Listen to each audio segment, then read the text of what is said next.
Hello అండి, welcome to my channel. ఈరోజు నేను హోమ్ మేడ్ నూడిల్స్ చేసి చూపించబోతున్నాను. చాలా easy and simple and tasty అండి. చాలా బాగుంటాయి. దీనికోసం మన నూడిల్స్ దొరుకుతాయండి షాపుల్లో బయట. ఈ లోకల్ నూడిల్స్ తీసుకొని మనం కొంచెం వాటర్ అలాగే సాల్ట్ కొంచెం ఆయిల్ వేసుకొని ఒక 10 మినిట్స్ ఉడకబెట్టుకొని పక్కన పెట్టుకోవాలండి. ఇవి చల్లార్చాక వాటర్ వడగట్టేసి చల్లార పెట్టుకోవాలండి. దీనికోసం ముందుగా మనం కడాయి పెట్టుకొని పొయ్యి వెలిగించుకొని దాంట్లో ఒక టేబుల్ స్పూన్ నూనె వేసుకొని ఒక 2-3 పచ్చిమిర్చి చీలికలుగా కానీ ఇలా కానీ కట్ చేసి వేసుకోవచ్చండి. పచ్చిమిర్చి కొంచెం చిటపటలాడాక దీంట్లో ఉల్లిపాయను మీడియం సైజ్ ఉల్లిపాయని సన్నగా కట్ చేసుకొని దోరగా వేయించుకోవాలండి.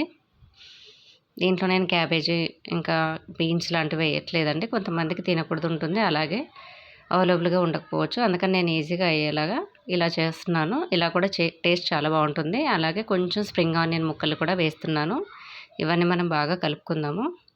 ఇప్పుడు అలాగే ఒక పెద్ద 2 క్యారెట్స్ని తురుముకున్నానండి. ఇందులో టేస్ట్ చాలా బాగుంటుంది క్యారెట్స్ తురుము వేసుకోవడం వల్ల. ఇప్పుడు దీంట్లోకి చిటికెడు పసుపు అలాగే నూడిల్స్ మసాలా దొరుకుతుందండి మనకు షాపుల్లో బయట. నేను అది మాత్రం యూజ్ చేస్తున్నాను. అలాగే ఒక టేబుల్ స్పూను కారం వేస్తున్నానండి.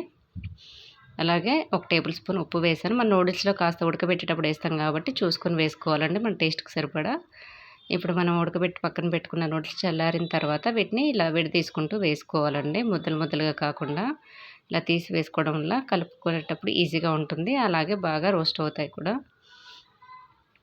ఇవన్నీ ఇప్పుడు బాగా కలుపుకోవాలండి. దీనికోసం మనం సోయా సాస్ వెనకరక్కర్లేదు, మీకు నచ్చితే వేసుకోవచ్చు. అంతే అండి, taste and easy noodles ready అండి.